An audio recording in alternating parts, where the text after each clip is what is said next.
Kilo Bravo 4, Sierra Victor Papa. Kilo Bravo 4. What was the rest? Sugar Victor Papa. Sugar Victor Papa. Roger, Roger. This is Jim, Juliet India Mike, KC9VKV. Good morning. Well, good morning to you there. I was hearing you talking about the 7300 there, and I was wondering, I have a 7300 right now, but I have it set a little different. So I might go to your recommendation. I have it set at 6 compression, and the mic gain is at 35%. How do you copy there, and what you think about my quality of audio? Go ahead. Sounds good. Now, are you using the original stock hand mic? Yes, I am. The condenser microphone, and I'm about 6 inches away there, and to a slant. But it seems like you know a lot about this. You've taken a lot of tapes. So I just want to know my quality. You're 5'9 plus 10. 5'9 plus 10 here into Cumming, Georgia.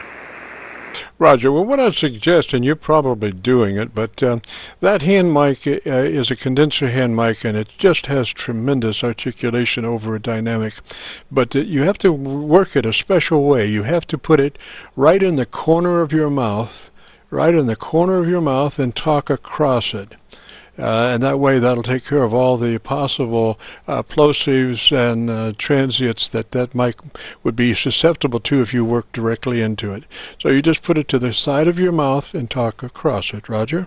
Okay, well, that's what I'm doing now. Does that sound better there? Go ahead. Oh, yeah. Sounds beautiful. Now, unfortunately, we have somebody trying to tune up on the frequency. Please do not tune up on an active frequency.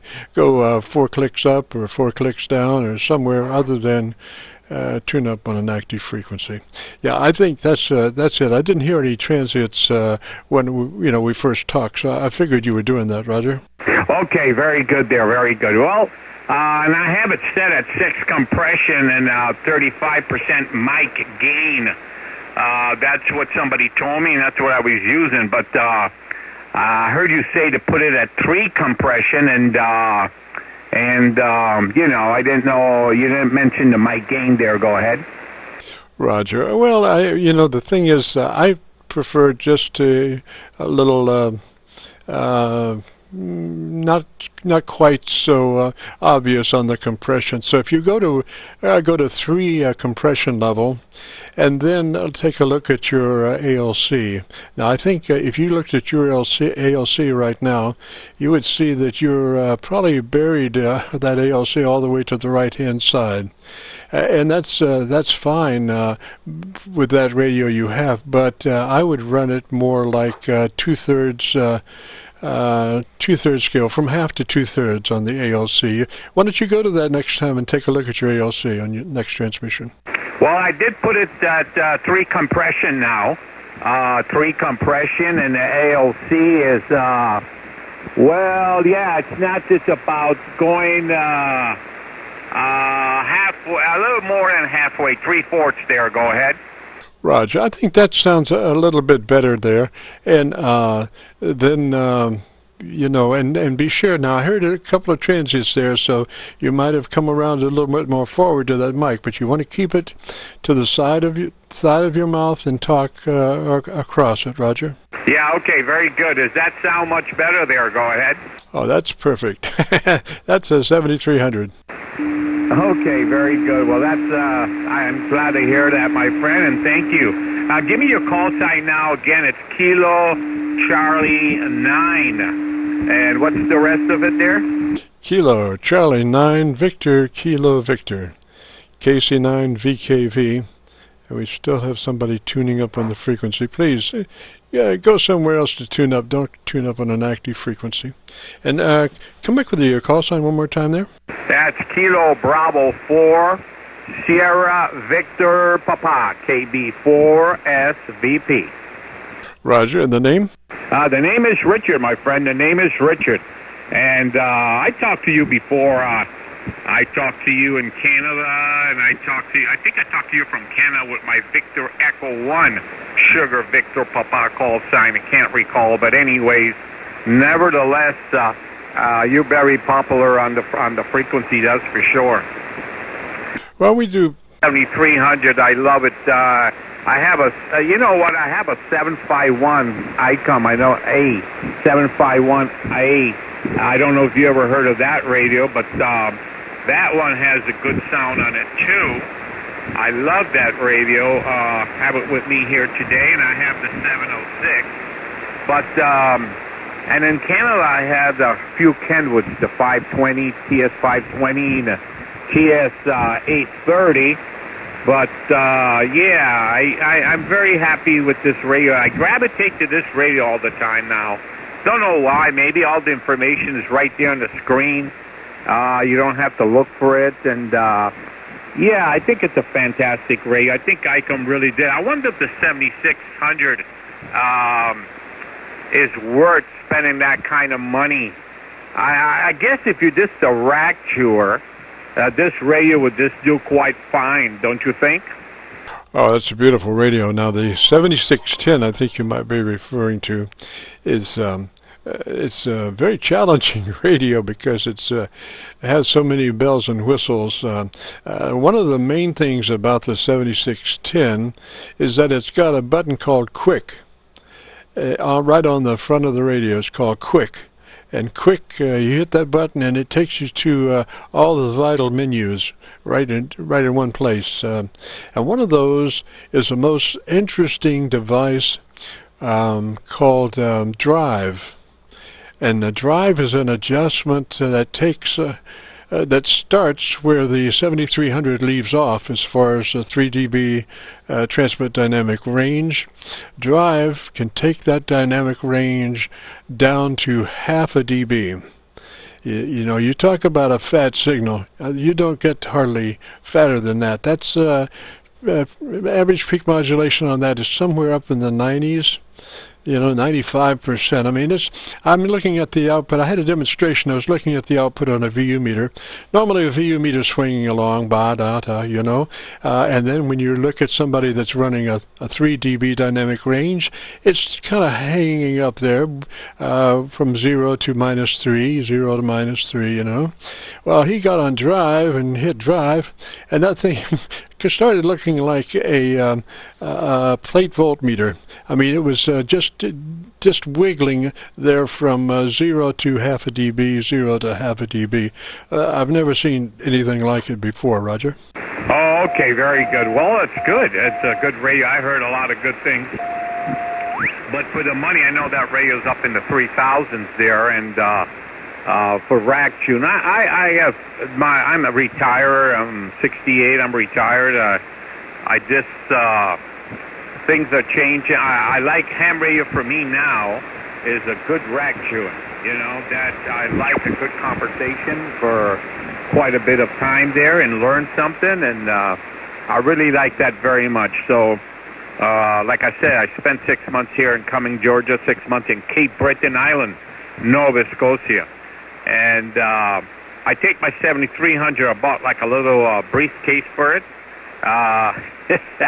And that one goes everywhere I go, that's for sure. And I have a Meritron amplifier I have to hook up. Got to get that in line pretty soon while I'm here in Georgia, so I get a little more power here. By the way, you 5.9 plus 10, what is my signal report there? Go ahead. Well, I can't give you an actual estimator reading because our RF level in the front end is quite reduced, running just below AGC compression, so we can keep the best signal-to-noise ratio possible. But I can give you a reading of dB above my residual noise level, and you are 12 dB above my residual noise level, Roger. Well, then you're copying good there. Wow. And what's your noise level there? Because mine's quite, let me see, I'll tell you mine there in the next go-around. I don't think it's too high today. Go ahead. Roger. Well, I don't know. You know, it is what it is when you stop speaking, because I'm trimming your audio at 0 on a VU meter, and then when you stop speaking, it falls down to residual noise that's there, and so you're 12 dB above my noise level. And, it's amazing how it kind of works out like an S-meter reading almost, because I say somebody's a 10 over, they're, really loud, and a 12 over is louder than that, and I don't go 20 overs because my meter goes to minus 20, but, it's like a 1/16 of an inch between minus 15 and minus 20. So when it gets down into that area, it's really hard to say absolutely what it is. Yeah, I can tell you real well when from 10 on up, but below 10, it's difficult because there's not much room on a VU meter to show that, Roger.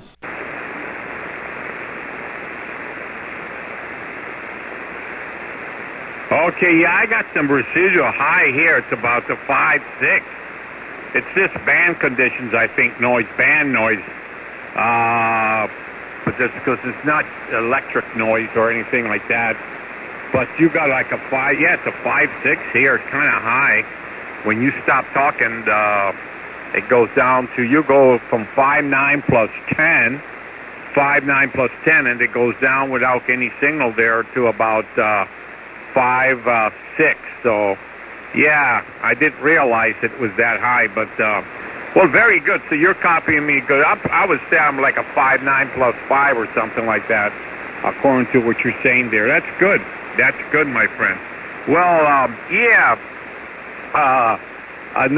This radio, I got a lot of compliments. There's a BM microphone for sale. I don't know if you heard about it. I mean, you're into a lot of this sound, so you probably heard of it. I heard a guy from Mexico talking the other day. Spoke very good English there, and he was coming in with a good audio. I mean, a distinct audio, not too low on the basses, but low enough to give it a good, nice quality there, and very distinct audio, and a punching one, too. So I asked him what kind of microphone he was using, and he was using a 7300 Icon, and he was using a BM 800, Bravo Mic 800, condenser microphone from China, $35. Comes with the shock mount and the rubber that goes on top, the foam that goes on top to protect it, and it goes with the holder, not the base, but the holder. Something in the $35, I think it's $35 range. What you think? Well, condenser mics are condenser mics. They're very broad frequency response capable. So it really then depends on just your EQ, The mic that you're holding right there, are you familiar with your EQ stuff? No, I'm not, sir. Very ignorant on that issue there. Go ahead. Well, you can take that mic you have right there and make it sound like a $10,000 microphone. If you wanted to add about 2 clicks or 3 clicks of bottom end, then you would start approximating, a very Qso microphone as opposed to a DX microphone or a contest microphone. It all depends. Once you get the top end worked out, and your hand mic, the top end is pretty much already worked out for you, then it's all in the bottom end. Qso EQ is usually heavier on the bottom end, and you could achieve that right now if you went to a plus 2 or 3 on the bottom end EQ on the mic you have, Roger. Okay, yeah, I think you're thinking about the settings right there in the radio. They have like a treble and a bass. Is that correct? Oh, yes, absolutely. Now, I think the 7300 has a 2-band EQ, Roger? Yeah, that's correct. It's a high and a low, yes. Roger, and that makes a lot of sense because usually, even on a 3-band EQ, I will leave that middle band, middle EQ flat. So that's the same thing as not having it. 1 KC usually, or whatever that is the main part of your audio, and what you want to do is reference that to the top end and the bottom end. So you really don't need that that 3-band, because you're going to leave the 1-band 1 KC flat in the first place. So you know, you're dealing with the top end and the bottom end essentially. So you know, why have that 30 Q in the middle? But I would go you know, open up EQ and go to well, if you have a 5 capability in the bass boost, I would go to start at a 2 or 3 and see where that takes you as far as a more mellow, you know, Qso sounding EQ. Okay, very good. Well, I'll test that. I'll look at that. I think I have it at factory setting there, the default. I'm not sure, but I'll bring that up to that bottom one, up about, you say, 7 there. Check it there, maybe first 3.5, and then check it there, and then go to 7. Don't touch the middle range, and don't touch the high. I think the high is okay. Now, I got my mic gain. I got the mic gain at 35%. This sounds loud enough, does it? Well, the thing is, you adjust your mic gain to where you have half to 2/3 deflection on your ALC. It doesn't matter what the number is. You're just looking for mid-scale to 2/3 on your ALC, whatever it takes to do that, Roger. Oh, okay, that works with the ALC. Okay, very good. Very good, okay. Yeah, my ALC goes, I'm looking at it here. Yeah, it's going all the way to the top. No, that was compression I was talking about. That's low now, but the ALC goes all the way to the top, so I could bring that down a little bit there. Go ahead. Yeah, I would just run that at 2/3, from half to 2/3 scale on the ALC, and that will that's part of your 3 dB dynamic range establishment. That's a quick attack release limiter that you're adjusting there, and the difference between a limiter and a compressor is that the compressor sucks it off the bottom to bring it up. A limiter takes it off the top to reduce it. So I always like to work off the top where things are cleaner. And if you get 2 or 3 dB of limiting, that's 30 or 40% of audio that you're handling there. So you know, if you're running between half scale and 2/3 on the ALC and about a 3 on that compressor, you'll be turning about a 3 dB dynamic range, which is a pretty fat signal, Roger. Okay, very good, very good. I'm going to just a minute here, see something here. Oh, okay, right there I have it. Okay. I think I have it right there. So I have it at 29% instead of 35 on the mic, and I have it at 3 compression there. Go ahead. Roger. Now I think you might have bumped your VFO. You might be just a skosh high, maybe a 0.01 high on your frequency, Roger. Yeah, I did. I'm 7188 right now. Go ahead. Roger, Roger. Sounds good. Okay, very good there. Very good. I got you here, and James is your name, and I'm checking your picture there on QRZ. You don't have one there, so let me go to your QRZ page here and see what we got there. Oh, good description there. Yeah. Oh. Okay. Oh, you. Okay, very good. Yeah, I got a good description here of everything. What you do there and all that stuff. Very good. Very impressive there, James. Very impressive. And you're in Alabama, New York, Indiana. Good. Well, nice for, thank you for all the education today on the audio portion here of radio. I think I'm going to leave these new settings. You got a good ear for this stuff. And you said in the next 2 or 3 days I could look for my audio on QRs on YouTube. Just go there and put your call sign in, correct? Oh, that's a Roger. That's a Roger. Now, if you might be curious, if you wanted to, you could make that EQ on the bottom end and hear what it sounds like. You know, make a note of where it is right now so you can return to it. But yeah, pump it up a couple of clicks on the bottom end now, and then you can hear it when you go to YouTube and see what the difference it makes, Roger. Yeah, I'll do that later. Yeah, I'll do that later. I'll do this time. I'll check it with this setting, and I'll take them out. And the next time I talk with you, I will have different settings and check it that way. But anyways, are you on a schedule or you come on sporadically? Go ahead. I call this my pop-up air check. A pop-up air check. We had a couple of things we wanted to check out, and we will be doing tomorrow there between 3:30 and 5 as normal, but we wanted to check out a couple of things. So we're just taking a baseman's or a busman's holiday, Roger. Okay, right now. And what radio are you using right now? Go ahead. This radio is a 30-year-old Yaesu FT990, heavily modified, going and coming.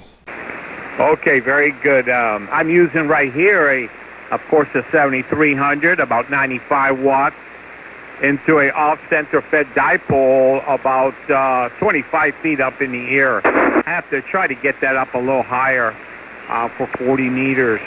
SWR is a little bit high, and I think that's because it's near the tree line and not up enough. On 20 meters, it works. The SWR is perfect, but on this band, it's a little high. And I suspect, because I have this same antenna, this is a MFJ 2012. It's one of the off-center fed dipoles they have. It's about 68 feet long, and it covers the 10, 20, 40, 10, 20, 40, and 6 meters, yeah. And over there, it's a good 1 to 5 maximum on any band, no tuner. But I have it up there clear, and I have it at least 35 feet. So I got to move this one away from the tree line and get it up a little higher. I think it'll perform perfect there. Go ahead. Roger, Richard. Well, gosh, I think we've about covered a lot of stuff there. And if you, like I say, go to YouTube in the next couple of days and do that call letter search, Kilo Charlie 9 Victor Kilo Victor, take you to our Qso-Vlog page, and then you're looking for a Qso title that will have your call sign in it. I'll make a separate posting of still recording from the earlier, but I'll bust it up and put your call sign on the title, Roger. Okay, 73s. I have to move the car for my daughter and my wife. They're going out shopping. You know how that is after Christmas. Trying to get the deal. 73s, God bless you. Merry Christmas. Happy New Year's, man. And thank you for all the knowledge. I'm really glad I caught you. Take care, my friend. Roger, Richard 3's that away, sir. You have a Merry Christmas and a Happy New Year, and we'll catch you later. This is Kilo Charlie 9 Victor Kilo Victor, clear.